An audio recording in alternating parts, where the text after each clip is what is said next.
오늘은 야고보서 1장 19절 말씀 보시도록 하겠습니다. 신약 성경 야고보서 1장 19절 말씀입니다.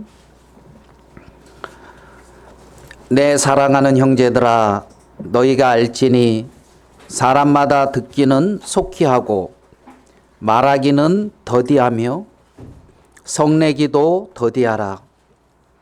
사람이 성내는 것이 하나님의 의를 이루지 못함이라. 그러므로 모든 더러운 것과 넘치는 악을 내버리고 너희 영혼을 능히 구원할 바 마음에 심어진 말씀을 온유함으로 받으라. 너희는 말씀을 행하는 자가 되고 듣기만 하여 자신을 속이는 자가 되지 말라. 누구든지 말씀을 듣고 행하지 아니하면 그는 거울로 자기의 생긴 얼굴을 보는 사람 같아서 제 자신을 보고 가서 그 모습이 어떠했는지를 곧 잊어버리거니와, 자유롭게 하는 온전한 율법을 들여다보고 있는 자는 듣고 잊어버리는 자가 아니요 실천하는 자니 이 사람은 그 행하는 일에 복을 받으리라. 누구든지 스스로 경건하다 하며 자기 혀를 제갈 물리지 아니하고 자기 마음을 속이면 이 사람의 경건은 헛것이라. 하나님 아버지 앞에서 정결하고 더러움이 없는 경건은 곧 고아와 가부를 그 환난 중에 돌보고 또 자기를 지켜 새 속에 물들지 아니하는 그것이니라. 27절 말씀까지 읽어드렸습니다. 오늘은 우리가 공동서신이라고 하는 서신서 중에 이 야고보서 말씀을 읽어드렸습니다. 여러분도 뭐 잘 아시겠지만 이 야고보서 누가 이렇게 쓴 걸까요? 훌륭하십니다. 야고보서는 야고보서가 이제 야고보가 기록했습니다. 그러면 그 야고보는 어느 야고보입니까? 훌륭하십니다. 예수님의 동생. 그렇죠? 12제자 중에 야고보도 이제 아니고 예수님의 육신의 동생 야고보로 이제 교회가 거기다 이제 이 야고보다고 이렇게 결정을 했다랄까요? 이 부분은 이제 그렇게 인정하고 있어요. 그 이 야고보, 여러분, 예수님의 제자 12제자도 있고 또 이 야고보는 사도행전에 보면 예루살렘 교회에서 완전 기둥과 같은 역할을 하고 있다고 성경은 말을 하고 있습니다. 예수님과 가장 많은 시간을 보낸 사람이 누굴 같습니까? 사도들 중에? 전부 야고보 그러면 맞아요. 지금 예수님과 여러분 아주 그냥 유식합니다. 예수님과 가장 많은 시간을 보낸 제자들이라 그러니까 사도다 그러면 야고보일 겁니다. 왜냐하면 야고보는 이 공생애, 예수님이 공생애를 살기 전에 예수님이 형이었기 때문에 같이 살았을 거란 말이에요. 오랜 시간 동안. 그러니까 몇십 년을 야고보는 예수님과 어떻게 해요? 함께 했다는 겁니다. 그래서 이 야고보의 어떤 그러한 이 서신서 속에는 예수님의 어떤 그러한 말씀들이 많이 녹아 있다, 이제 들어 있다는 것을 이렇게 발견할 수가 있습니다. 초대교회 이 교부들은 신약 성경을 어떻게 이렇게 이제 순서적으로 배치를 했냐면 사복음서, 마태, 마가, 누가, 요한복음이 이제 사복음서죠. 사복음서 다음에 또 뭐가 나오죠?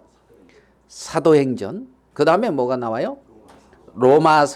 로마서부터 이제 디모데 전후서까지, 이걸 이제 바울 서신이라 그러죠. 이제 바울이 기록한 13개의 이제 서신서를 기록하고 있습니다. 그리고 이제 히브리서부터 요한계시록까지의 이제 나머지 서신을 이제 공동서신이다. 교회에 공적으로 전체적으로 이렇게 보내는 이제 서신이다. 이제 그러는데 초대 교부들은 바울 서신 앞에 이 공동서신을 놨어요. 바울 서신 앞에.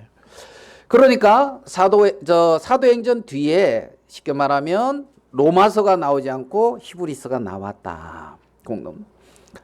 종교개혁 이후에 마르틴 루터가 이신칭의의 어떤 그러한 복음을 깨닫고 이 바울 서신이 이제 굉장히 중요하게 크게 이렇게 드러나면서 이제 그 순서가 지금처럼 이렇게 정경이 이렇게 이제 정리가 되었단 말입니다. 그러면 이 야고보서를 오늘 읽었는데 이 루터는 야고보서를 뭐라고까지 했냐면 이건 성경도 아니다. 그렇게 이제 루터가 있잖아요. 험한 말도 굉장히 많이 했어요. 거의 뭐 욕하고 뭐 그런. 그래가지고 이 야고보서를 지푸라기 서신이다. 그냥 이렇게 불살라지고 이렇게 뭐 이제 이렇게 굉장히 이렇게 이제 천대받은 이 성경이 이 야고보서예요. 근데 이제 어떤 분이 쓴 글을 읽어보니까 그 바울 서신은 그 예수 그리스도의 터를 이렇게 놓는, 예수님이 반석이다면 신앙의 터를 놓는 역할을 했다면 지푸라기 서신 같은 이 야고보서를 통하여 집을 지을 수 있는 것이다. 이렇게 이제 표현을 했어요. 여러분 집 짓는데 반석으로 털을 딱 놓고 집을 또 반석으로 이렇게 짓지는 않잖아요. 그래서 지푸라기 서신이라고 잘 표현했다. 뭐 이렇게도 이제 말하시는 분이 있는데 이 공동 서신이라고 할 수 있는 야고보, 베드로, 요한 이렇게 이어져 가잖아요. 갈라디아서에 보면 예루살렘의 기둥같이 여기는 사도들을 누구를 기둥같이 여기는 사도라 그랬어요? 야고보, 베드로, 요한 요 순서로 기록을 했거든요. 야고보, 베드로, 요한 그 순서대로 공동서신도 야고보, 베드로, 요한 이렇게 이제 기록되고 있는 걸 봐요. 중간에 뭐 유다서도 기록 이제 들어있기는 하지만 말입니다. 그러면 이 야고보서가 개혁 당시에는 이신칭의 어떤 행위가 아니다. 온전히 하나님의 은혜와 믿음으로 우리는 천국에 간다. 하나님 앞에 나아간다. 그 시대에는 그 부분이 굉장히 하나님이 강하게 이렇게 교회 안에 보여주시고 강조했던 말씀이기 때문에, 왜냐하면 그 당시에 이 복음을, 교회를 쉽게 말해 하나님을 대적했던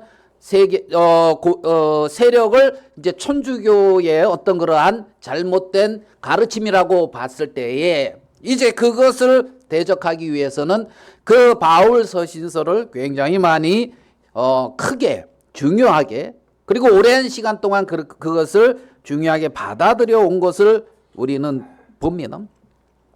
근데 이제 우리 한국에서도 우리도 예수님 믿고 천국 간다는 것을 굉장히 이렇게 강조를 하다 보니까, 그러다 보니까 이제 어떤 그 바울 서신 아닌 어떤 이러한 야고보서나 이외의 공동서신이나 이런 부분들을 소홀히 이렇게 이제 마음에서 크게 하나님의 말씀으로 받지 아니하고 마음에서 소홀히 여기고 지나간 부분들이 굉장히 많은 것을 우리는 볼 수가 있습니다.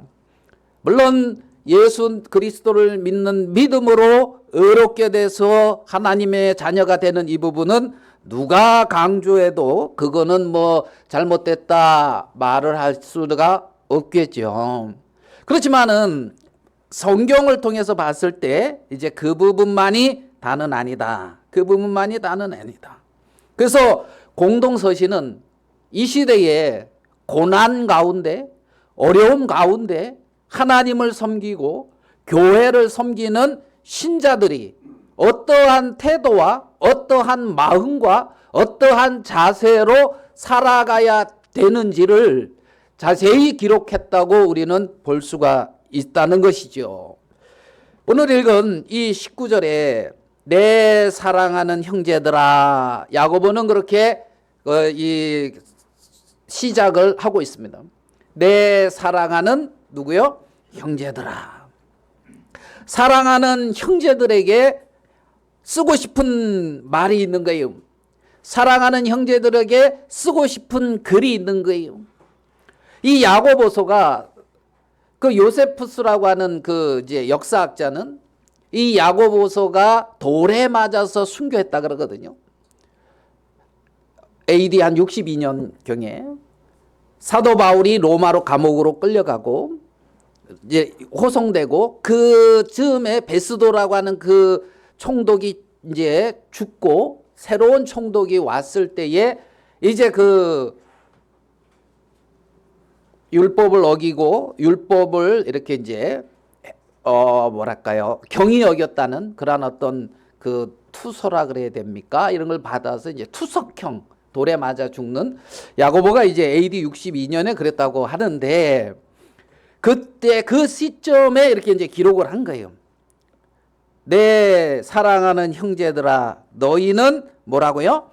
알지니 너희는 알아라, 이 말이에요. 알지니 너희는 알아라. 내 사랑하는 형제들아, 너희는 알아라. 그러면서 몇 가지 오늘 읽은 본문의 말씀에서는 말씀하고 있는 걸 봅니다. 자, 무엇을 알아라? 첫 번째를 한번 살펴봅시다. 사람마다 듣기는 속히 하고. 자, 첫 번째, 사람마다 뭐를 속히 하라고요? 듣기는 속히 하라. 그러니까 들으라는 겁니다. 하나님의 말씀을 듣고 형제자매들의 어떤 교제를 듣고 성령의 어떤 음성을 듣고 어떤 교회의 가르침을 듣고 뭐 해라? 들어라는 겁니다. 듣기는 어떻게? 속히 하라. 듣는 것의 중요성을 말하고 있는 것을 보거든요. 완악하고 하나님의 심판이 임하기 앞에는 사람들이 어떤 경향이 있냐면 하나님의 말씀을 안 들어요. 하나님의 말씀을 소홀히 여겨요. 소홀히 여겨요. 그러니까 하나님의 말씀이 그 마음에 생명으로 능력으로 크게 마음에 받아들여지지 않는단 말이에요. 우리는 예루살렘 교회가 아니라 그 남유다가 마지막 바벨론에 이렇게 패망당할 때의 모습을 이렇게 보면은 그 유다 백성들이 어떻게 합니까? 정말 말씀 안 듣거든요. 예레미야가 뭐라고까지 표현하냐면 너희가 하나님의 말씀을 욕으로 여기고 안 받아들인다는 거예요. 말씀을 욕으로 여긴다는 거예요. 자기에게 생명이고 자기를 살리는 것이 이 말씀이다, 이게 아니고 욕으로 여기고 그것을 안 받아들이고 멀리하고 있다는 거예요. 그리고 이들은 어떤 말씀을 듣냐면 거짓 선지자들의 말씀을 마음에 아주 그냥 그건 은혜롭게 받아들여요. 잘 될 것이다, 평안할 것이다, 복 받을 것이다, 이거는 평안하게 받아들이는데 예레미야를 통하여 들려지는 하나님의 분명한 그러한 말씀은 안 듣더라는 거예요. 안 듣더라. 결국은 있잖아요. 예루살렘이 패망을 하고요. 패망을 하고 그달랴라고 하는 총독을 세웁니다. 그달랴라고 하는 총독을 세웠는데 그 이스마엘이라고 하는 몇몇 무리들이 바벨론이 세운 그달랴 총독을 죽입니다. 그리고 그들이 이제 뭐 어디지 다른 곳으로 이렇게 암몬인가 모압인가 어디로 가는 중에 이제 요하난이라는 사람이 이제 경고를 하거든요. 그달랴한테 이 이스마엘은 이거는 좀 수상하다, 조심해야 됩니다. 그러니까 아니다, 우리는 화합해야 된다. 그달랴는 이제 이렇게 표현을 해요. 그렇죠? 싸우면 돼요. 우리가 일치를 이뤄 가지고 이렇게 새끼로 가면 안 되는데 우리가 분열하면 안 됩니다. 어디서 누가 그린 거 기억이 납니까? 아유, 그냥 이제 쓸데없는 얘기입니다. 그래가지고 있잖아요. 요하나니 예레미야한테 물어요.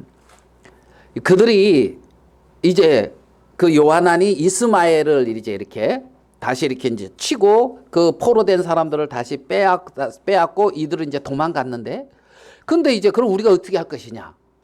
바벨론이 총독으로 세운 그다리아는 우리가 죽었고 이제 우리는 이제 뭐 여긴 도망갔고 우리는 이러지는데 이거 어떻게 해야 되냐? 그 바벨론의 군대도 죽였고 했거든요.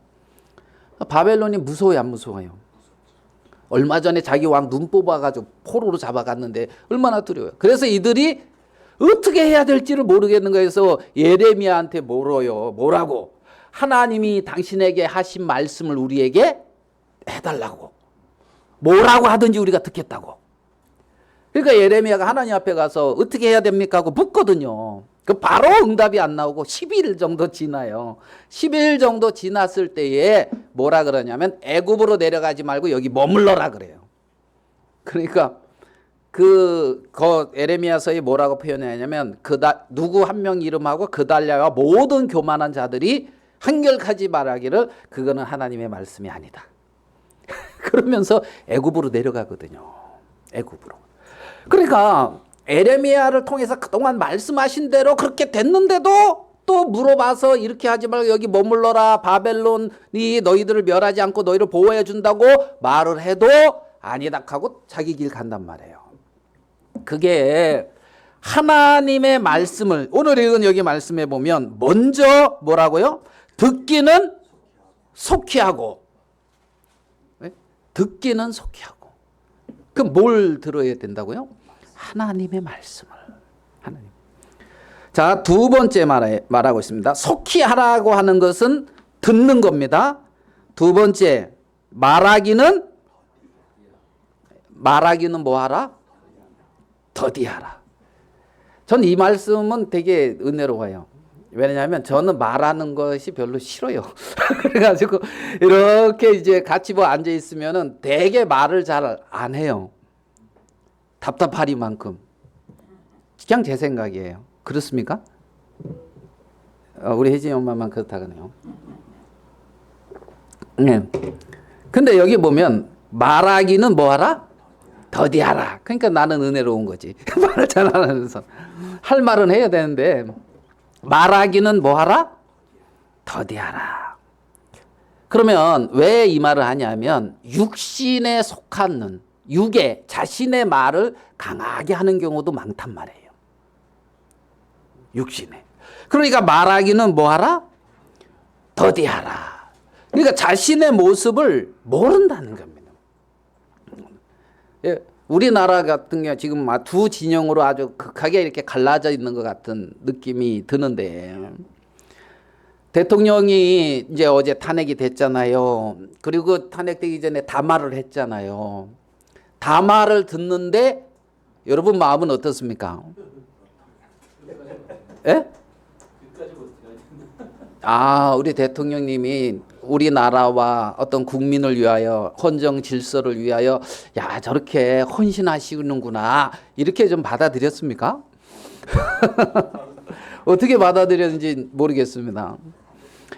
그래가지고 이렇게 이제 갈라지잖아요. 아까 우리 형님 기도하실 때 말씀하신 것처럼 어떤 음성을 듣느냐에 따라서 그것을 믿는, 그래서 이렇게 갈라져 있는 이런 부분들을 봅니다. 그렇지만은 그들이 그것이 잘못됐다 이 말을 그렇게 생각할까요, 안 할까요? 안 하죠. 제가 어제 같이 어떤 성경 공부 같이 하고 이렇게 모임에 갔었거든요. 한 5명 모였는데 있잖아요. 4명이 태극기 부대더라고. 저까지 5명 모였는데. 광화문 가야 되는데 이 모임 때문에 여기 오셨다 하면서 이제 4명이 태권도가 아니고 태극기 부대고, 그래가지고 뭐라고 저는 이분들은 대체 왜 이런 생각을 하고 있나 하면서 이제 들어보려고 했는데, 그런 말은 이제 안 하고 이제 뭐 성경 모임이었으니까 이제 그랬는데, 그러니까 광화문도 있고 여의도도 있잖아요. 그죠? 그럼 광화문은 자기네들이 잘못됐다 그래요? 그죠? 여의도는? 여러분은? 그러면 이제 나는 잘못됐어 이러면서 싸우는 사람 누가 있어요? 부부싸움 하는데 그래 막 그러면서 그래 내가 잘못했다 그래 그러면서 내 잘못됐다 하면서 계속 싸웁니까? 안 해봐서 모르시는구나. 그래서 여기서 보면 말하기는 더디게 하라 이 말은 우리가 우리 자신이 하나님이 우리 자신을 비춰주기 전에는 우리 자신의 모습을 모르는 경우가 굉장히 많다는 것을 인정하라는 겁니다. 인정하라는 거예요. 그래서 말하기는 더디하라. 자, 듣기는 솔케 하라. 말하기는 더디게 하라. 그 다음에 성내기도 어떻게 해요? 더디하라. 성내기도 뭐 어떻게 하라? 더디하라. 사랑하는 형제들아 너희가 알지니 하면서 지금 그 형제들에게 야고보가 하는 말이에요. 말. 듣기는 속히 하고 말하기는 더디게 하고 성내기도 더디게 하라. 성내는 것은 하나님의 의를 이루지 못함이니라. 자, 그 다음에 22절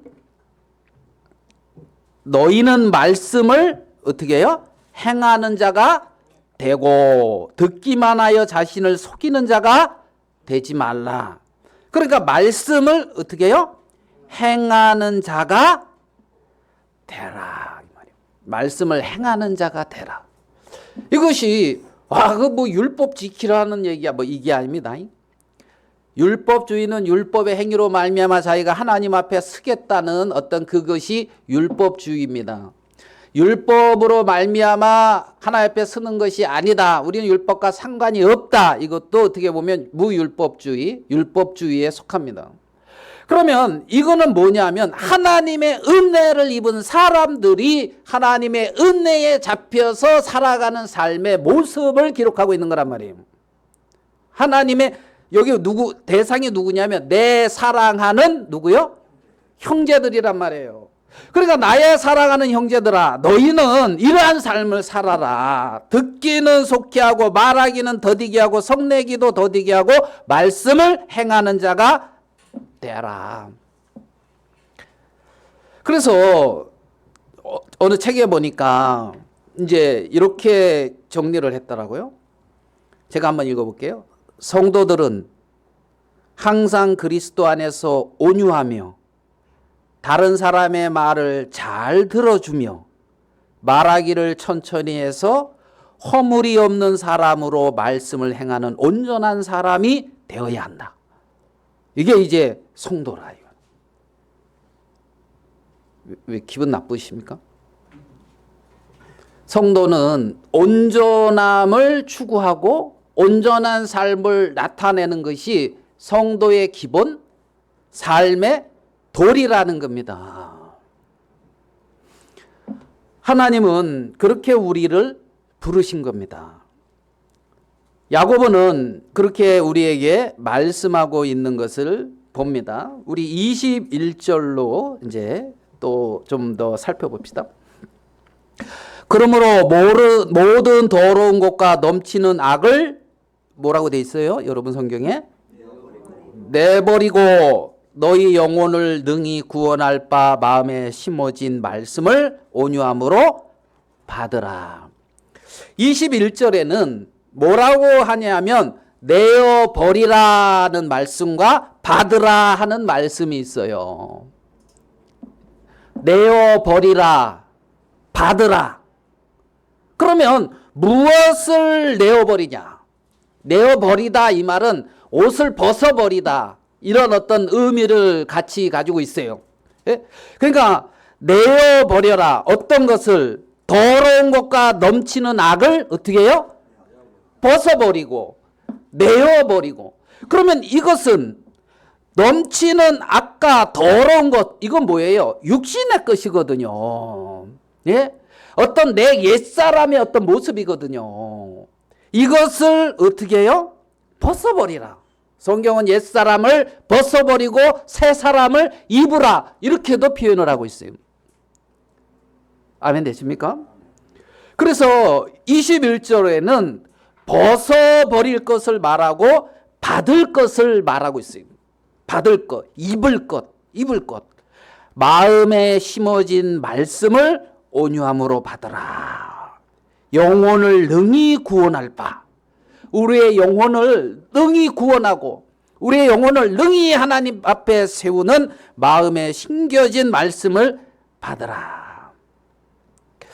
그러면서 오늘 읽은 이 1장에 어떤 말씀으로 이 부분들을 구체적으로 예를 들은 것이 몇 가지가 있는데 한번 보겠습니다. 26절의 말씀을 보면 이렇게 말씀하고 있습니다. 누구든지 스스로 경건하다 하며 자기 혀를 뭐라고요?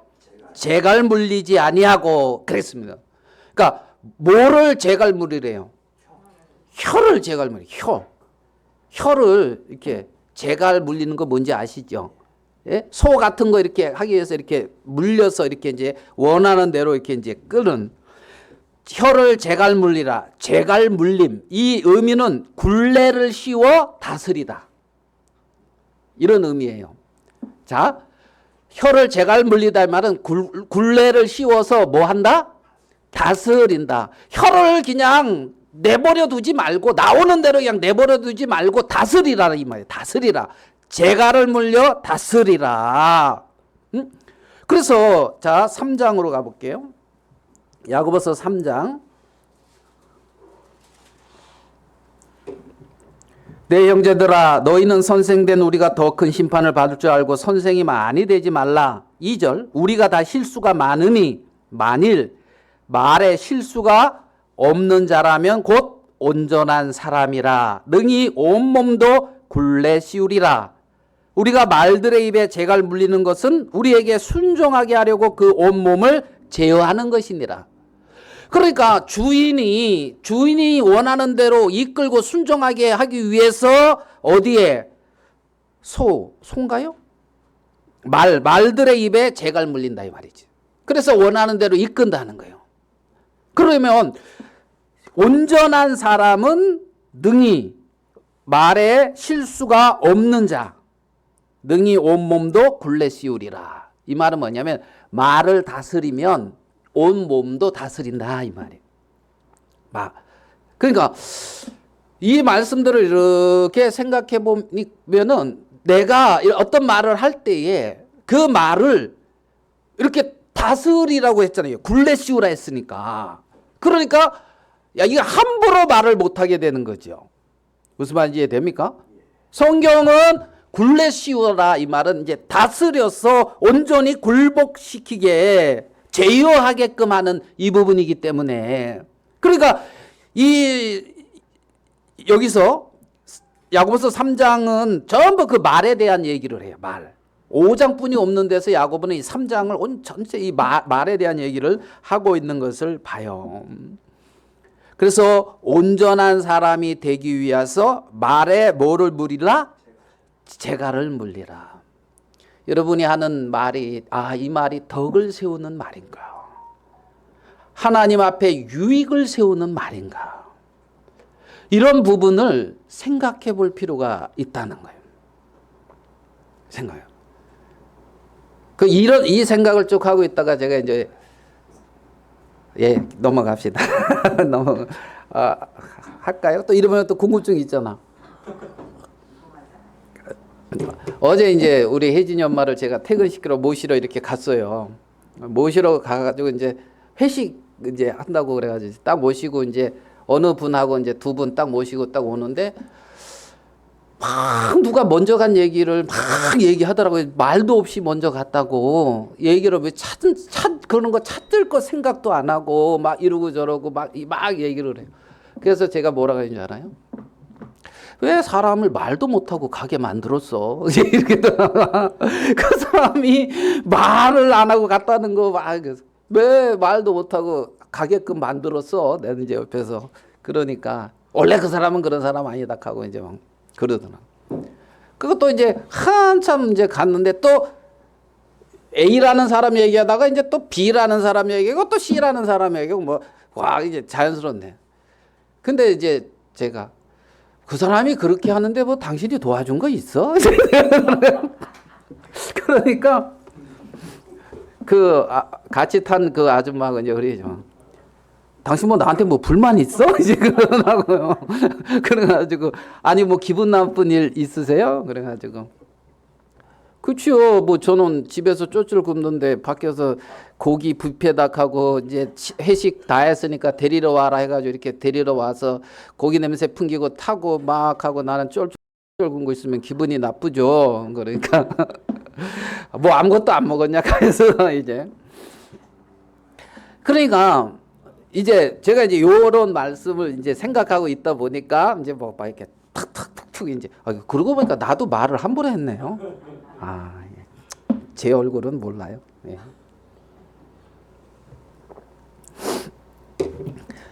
자, 그래서 말에 여기서 보면은 뭐라 그러냐면은 혀를 제갈 물려라는 이러한 말씀을 하고 있는 걸 봅니다. 그 다음에 27절에 보면 1장 27절에 하나님 아버지 앞에 정결하고 더러움이 없는 경건은 곧 고아와 가부를 그 환난 중에 돌보고 1장 27절이요. 고아와 가부를 환난 중에 뭐하고? 돌봐라. 고아와 가부를 어떻게 해요? 돌아보아라. 사회의 약자를 돌아봐라 이 말이에요. 사회적인 어떤 책무를 그리스도인으로서 행하라 이 말이란 말이에요. 예? 고아와 가부를 돌아봐라. 고아와 가부를. 그게 초대교회 형제자매들의 삶이었다는 거예요. 초대교회. 그러니까 초대교회가 어디입니까? 로마의 어떤 고위급에도 복음이 먼저 이렇게 전파됐거든요. 고위급에도.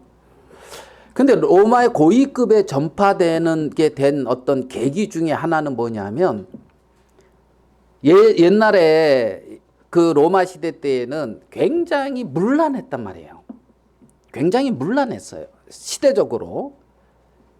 그리고 우리 자매님들은 죄송하지만은 여자는 사람 취급을 안 했어요. 예. 아니 제가 그런 게 아니고 그 시대 여자는 사람 취급을 안 했어요. 그래가지고 여자애가 태어나잖아요. 그러면 길에 이렇게 내버렸어요. 길에. 그러면 그 길에 내버린 여자애를 누가 갖다 키웠어요? 그리스도인들이 갖다 키웠어요. 그리스도인들이. 그래가지고 저 사람의 성숙의 도를 갖다가 뭘로 측정을 하기까지 했냐면 그렇게 얼마나 많이 데려다 키웠느냐. 얼마나 많이. 그러니까 굉장히 악하고 음란한데 그들이 쟤네들은 이상하다 하면서도 느끼는 게 뭐냐면 얘네들은 청결하다는 것을 인정을 했단 말이에요. 인정을. 그래가지고 그리스도인이다 그러면 그 신부로 여자를 데려오는 데 있어서 꺼리낌이 없었다는 거예요.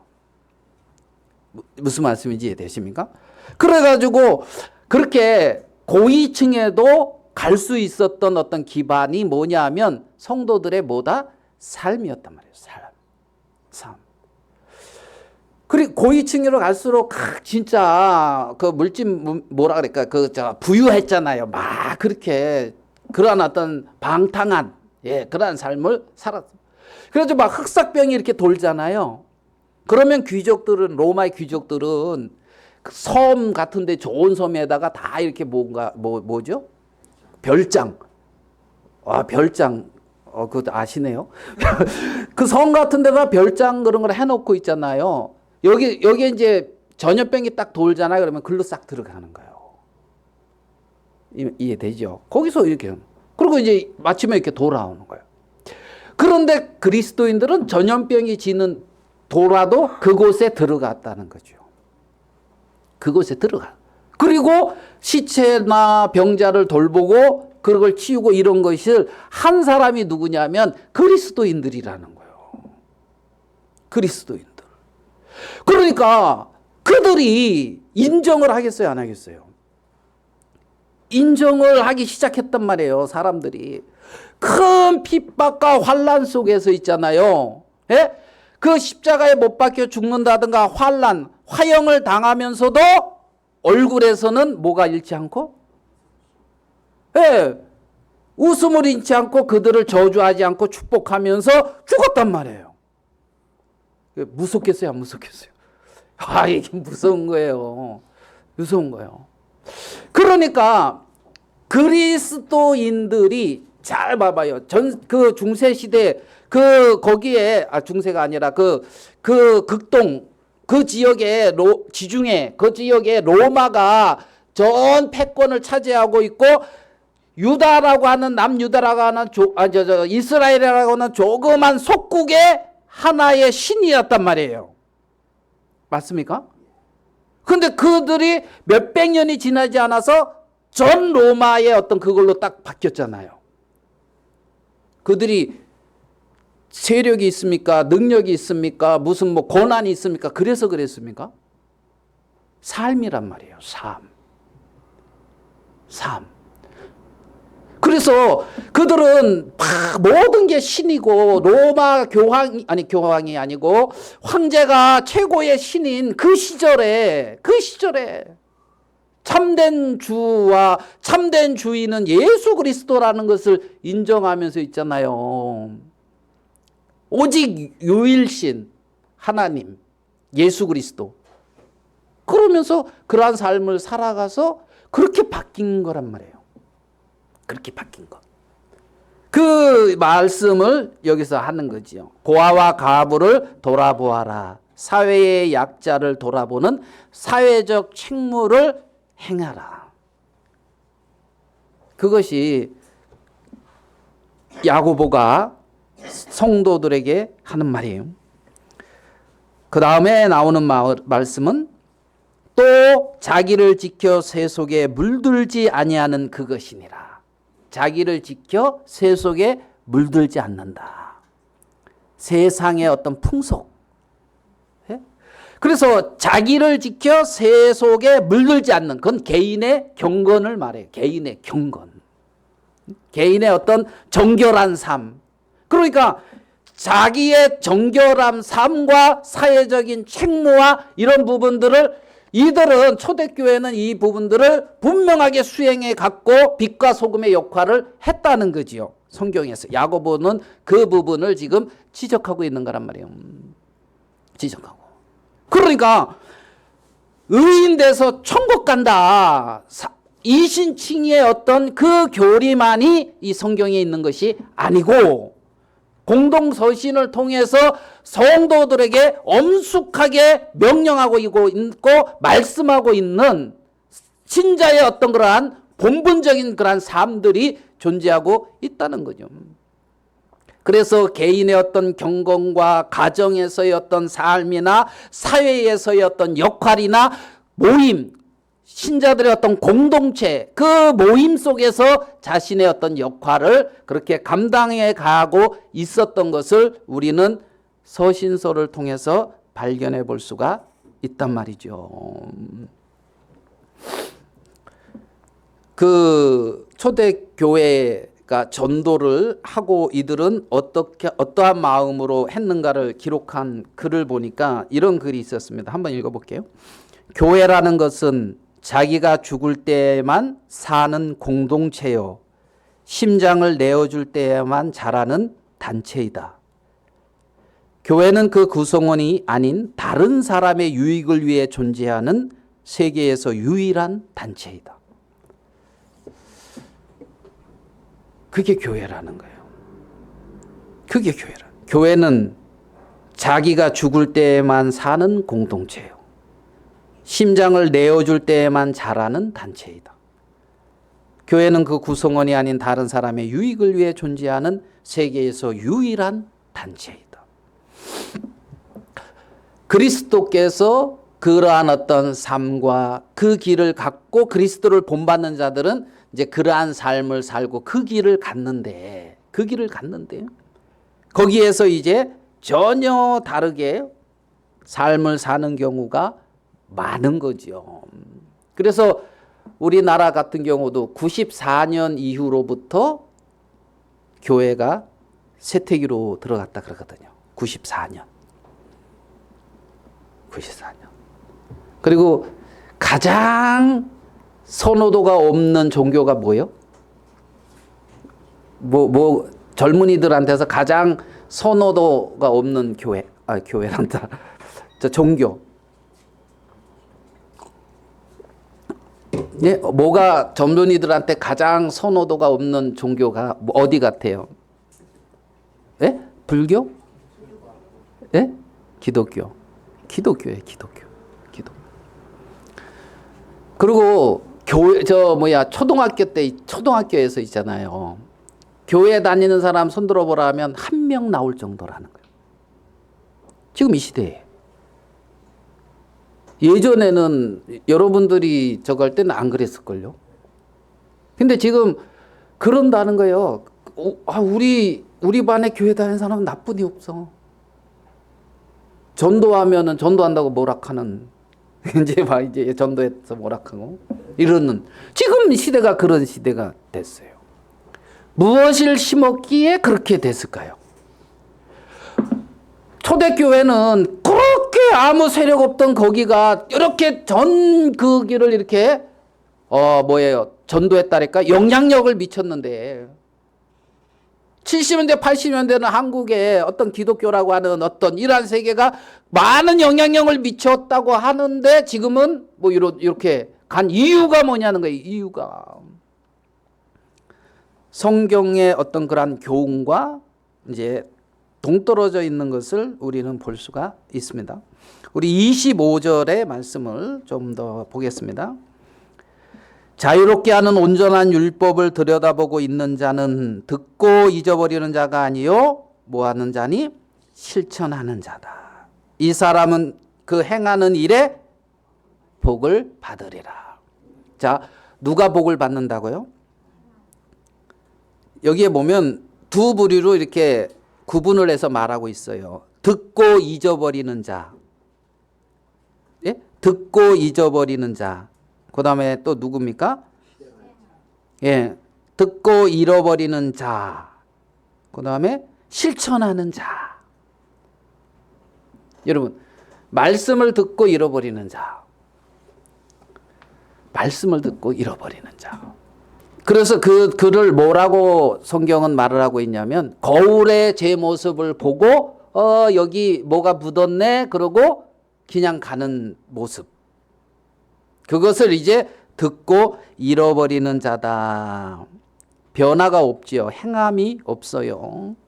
거울을 통해 자기 자신을 보고 가서는 자신의 모습을 잃어버리는 자다. 성경은 그렇게 말씀을 하십니다. 24절에 보면. 근데 이제 자유하고 온전하게 하는 율법을 들여다보고 있는 자는, 요 말이 온전한 율법을 들여다보고 있는 자는, 이 말이 어떤 의미냐면요, 온전한 율법을 자세히 보고 그 안에 머무는 자는, 요 말이에요. 온전한 율법을 들여다본다, 이 말이 자세히 보고 그 안에 머무는 자. 다른 말로 들여다보고 곁에 머물러 있는 자. 그러니까 하나님 말씀을 자세히 보고 그 안에 머무는 자. 그러니까 보고 있는 자를 그렇게 표현하고 있는, 그렇게 표현된 말을 보고 있는 자다. 이렇게 번역을 한 거예요. 온전한 율법을 자세히 보고 그 안에 머무는 자. 들여다보고 곁에 머물러 있는 자. 그러니까 말씀 곁에 뭐 하고 있는 자? 머물러 있는 자. 그게 들여다보는 자예요. 말씀 곁에 뭐 하고 있는 자요? 머물러 있는 자. 말씀 안에 머무는 자. 말씀 곁에 머물러 있는 자. 그게 들여다보는 자라고요. 들여다보는 자는 그 누구다? 실천하는 자다. 실천하는 자. 그래서 그 말씀 안에 머무는 자, 말씀 옆에 이렇게 머무르고 있는 자, 이런 자는 실천하는 자다. 실천하는 자다. 그러면 자유롭게 하는 온전한 율법. 이건 뭡니까? 자유롭게 하는 온전한 율법. 예?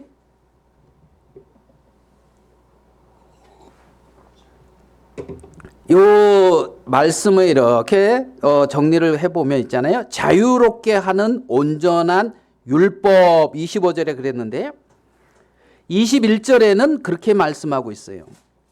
그러므로 모든 더러운 것과 넘치는 악을 내어버리고 너희 영혼을 능히 구원할 바 마음에 심어진 말씀. 자, 여기서 자유롭게 하는 율법은 마음에 심어진 말씀 이 부분을과 같이 지금 연결되고 있는 거예요. 그러니까 자유롭게 하는 율법이다 이 말은 그 사람 마음속에 심겨진 말씀을 말해요. 마음속에 심겨진 말씀. 자, 그것을 조금 더 위에서 살펴보면 18절에 보면 그가 그 피조물 중에 우리로 한 천 열매게 되게 하시려고 자기의 뜻을 따라 진리의 말씀으로 우리를 어떻게 해요? 낳으셨느니라. 여기서는 진리의 말씀 이렇게 표현을 하고 있어요. 그러니까 오늘 읽은 이 말씀 속에서 나오는 자유롭게 하고 온전한 율법은 마음에 심어진 말씀이요 진리의 말씀을 의미하고 있는 것이라는 걸 우리는 알 수가 있어요. 마음에 심겨진 말씀. 그 말씀이 우리를 하나님의 자녀로 되게 했다는 거예요. 그 말씀이 능력이고 생명인 거죠. 그 말씀이. 그래서 이 자유롭게 하고 마음에 심겨진 어떤 그러한 말씀들. 성경에서는 뭐라고 말을 하고 있습니까? 그 여호와의 율법을 주야로 묵상하는 자는 뭐가 있다? 복이 있다. 복이 있다. 그러니까 말씀이 그 마음에 이렇게 머물고 있고 그 사람에게 영향을 미치는 거죠. 말씀이. 그러니까 마음에 심겨진 뭐요? 말씀. 마음에 심겨진. 그러니까 마음에 심겨지는 말씀은 능력이 있어요. 능력. 그거는 생명력이 있고요. 그 사람을 어떻게 해요? 변화시키고 바꿔준단 말입니다. 그러니까 마음의 말씀이 심기기 위해서 듣기를 속히 하라는 거예요. 그리고 말씀을 뭐라고요? 들여다보고 있다. 들여다본다. 자세히 보고 그 안에 머물러라. 자세히 보고. 말씀 옆에 이렇게 머물러 있어라. 네 마음을. 그래서 어떤 더럽고 악한 넘치는 악을 어떻게 해요? 벗어버리고 내어버리고 내 마음은 어디에다가 말씀에 이렇게 집중을 하고 그 말씀 안에 머무르고 말씀 속에 거하라는 거죠. 그게 우리의 마음에 심겨진 말씀이라는 것을 알 수가 있습니다. 그 말씀을 온유함으로 받으라. 자, 우리 조금 예레미야 31장에 우리가 잘 아시는 새 언약에 대한 부분으로 조금 더 설명을 이어봅시다. 예레미야 31장 33절입니다. 예레미야 31장 33절. 그러나 그날 후에 내가 이스라엘 집과 맺을 언약은 이러하니 곧 내가 나의 법을 그들의 어디에 두며 속에 마음에 두며 그들의 마음에 뭐 한대요? 마음에 어떻게 한다고요? 기록한다고. 마음에 뭘 기록한다고요? 나의 법을 기록한다고요. 하나님의 법을 그들의 마음에 기록한다는 겁니다. 그게 새 언약이에요. 그게 새 언약. 내가 나의 법을 그들 속에 두며 그들의 마음에 기록하여 나는 그들의 하나님이 되고 그들은 내 백성이 될 것이라. 여호와의 말씀이니라. 그러니까 예전에는 돌판에 기록을 했는데 하나님의 법을 돌판에 기록해서 백성들에게 줬는데 이제 하나님은 새 언약을 주시는데 하나님의 법을 어디에다가요?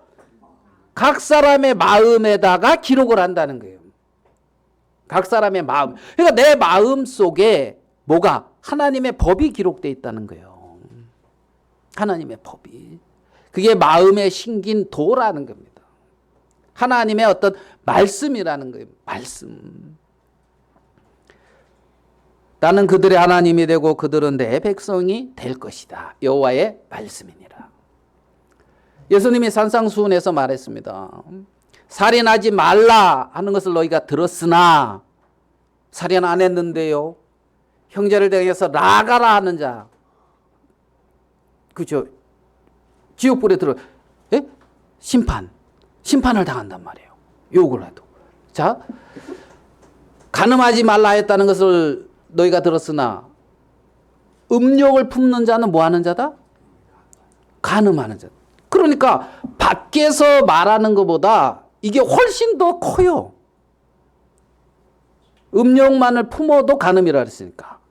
마음에. 그러면 우리의 마음에 지금 새기고 있다는 거예요. 하나님의 말씀을. 산상수훈의 교훈은 우리들의 죄를 깨닫게 하는 그런 부분들도 있지만 하나님의 자녀는 그러한 삶의 모습이 나타나야 된다고 하는 그러한 어떤 부분도 있다는 거예요. 우리가 어떻게 그렇게 할 수 있어? 못하죠. 그러니까 하나님이 뭘 줬어요? 성령을 주셨단 말이에요. 우리가 그렇게 못하죠. 옛 생명을 가지고는 못하죠. 그러니까 그리스도 안에서 새 생명을 주셨다는 거예요. 새로운 피조물을. 무슨 말씀인지 이해되십니까? 하늘에 계신 너희 아버지께서 온전하신 같이 너희도 뭐 하라고요? 그게 하나님 말씀이라고요. 그래서 신자는 하나님의 온전함을 추구해 나가는 사람이 신자예요. 이 시대에서. 산상수훈의 권세 있는 말씀이라 했어요. 그것을 하늘나라의 도덕 헌장이다 이렇게도 표현을 해요. 너희 아버지의 온전하신 같이 너희도 온전하라. 나는 이럴 수밖에 없어. 우리는 뭐 그런 인간이야. 너는 그런 인간 아니야?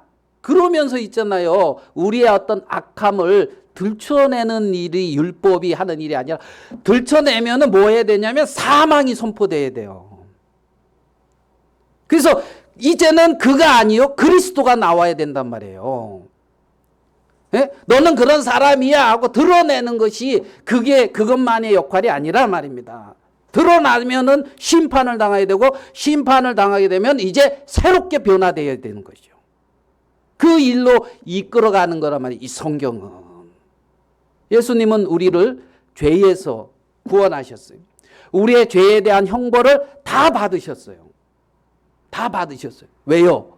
그러니까 이제 니네 죄와 상관없이 천국 가게 됐으니까 네 마음대로 살아라 이러기 위해서요? 아니잖아요.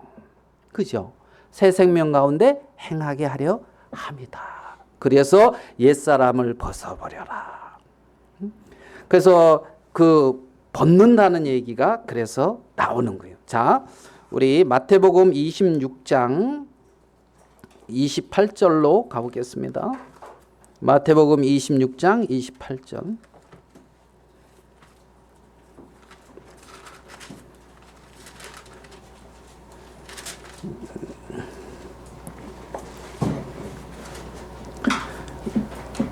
마태복음 26장 28절. 이것은 죄사함을 얻게 하려고 많은 사람을 위하여 흘리는 바 나의 피 곧 뭐다? 언약의 피입니다. 그래서 예수님은 마지막 날 제자들에게 포도주를 이렇게 주면서 이것은 언약의 피다. 뭐 하기 위하여? 죄사함을 얻게 하려고 흘리는 피, 흘리는 죄사함을 얻게 하려고 언약의 피다. 이제 성경은 그렇게 말씀하고 있는데 한 구절을 더 볼게요. 이걸 본 이유가 누가복음 20장입니다. 20장인가? 22장 누가복음 22장 20절.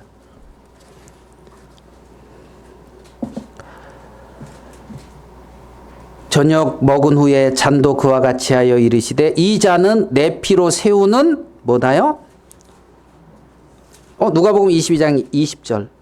저녁 먹은 후에 잔도 그와 같이 하여 이르시되 이 잔은 내 피로 세우는 새 언약이다. 예레미야 31장에서 새 언약이다. 근데 여기서 그 새 언약을 갖다가 이 피, 새 언약의 증거로 이렇게 피를 예수님이 이렇게 말씀하고 있는 걸 봐요. 근데 그 피는 죄 사함을 얻게 하기 위하여 흘리는 언약의 피다. 언약의 피다. 그 피를 뿌렸다는 거예요. 마음에. 그래서 그 피를 뿌림 받은 사람들이 마음에 정결하게 되고 새 언약에 속한 사람들인데 그 사람들은 굳은 마음을 제하고 새로운 마음을, 부드러운 마음을 하나님이 주셨다. 이렇게 말씀하고 있단 말이에요. 그래서 새 생명 가운데 행하는 자가 됐다는 거지.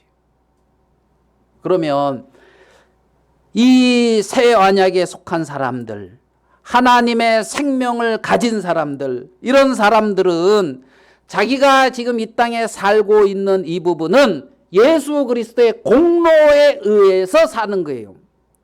내 어떤 존재 근거도 예수 그리스도요. 내가 하나님 앞에 서는 것도 예수 그리스도요. 나의 어떤 거룩도 예수 그리스도요. 그러면 예수 그리스도의 거룩함이 나오는 것이 정상적인 삶이라는 거예요.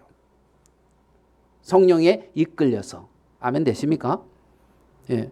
그래서 그런 것이 가면 갈수록 자신이 얼마나 하나님 앞에 상관없는 거짓되고 악한 자. 그래서 벗어버려야 될 자. 예?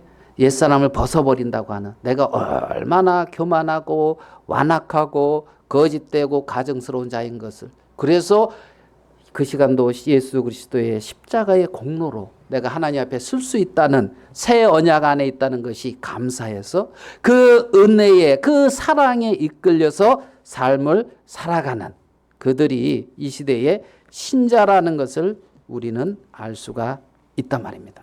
그래서 하나님의 자녀란 마음에 기록된 하나님의 말씀을 통해 하나님의 형상이 나타나는 자들, 그들이 하나님의 자녀고 하나님의 자녀들의 올바른 삶이라는 것을 오늘 야고보는 이 내 사랑하는 형제들아 하면서 말씀하고 있는 걸 봅니다.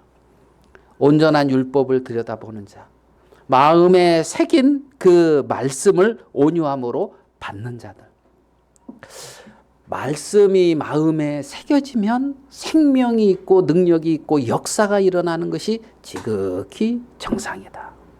죄에서 해방받고 세상에서도 벗어나며 정말 하나님의 그 생명에 이끌려 남은 삶을 살아가게 된다. 이런 부분들을 성경은 우리에게 말씀하고 있는 걸 볼 수가 있습니다. 우리 야고보서를 통하여 하나님이 이 시대에 우리에게 주는 교훈을 잠시 나누는 시간을 가졌습니다. 우리 찬송 같이 부르도록 그리하겠습니다. 찬송가 455장입니다.